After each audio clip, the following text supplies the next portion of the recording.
चन्दन ब्रह्म नुबाय नों बखिबाय थानायाव रायजो राजाफोरा रावबो आखाइ खबाखै रंजानाय मोनाखै।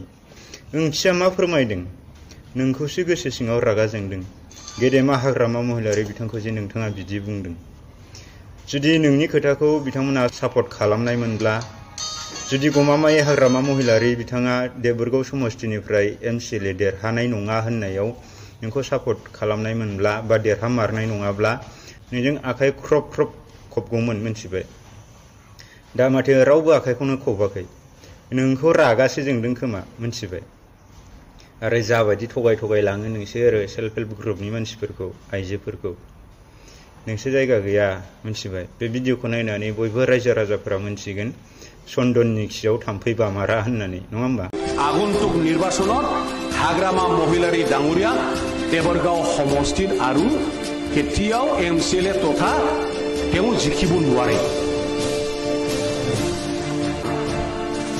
कुनुदिन बे देरहानो हाला। जाम्बा मानसिनि खियाव थाम्फै बायानो, मिथिबाय?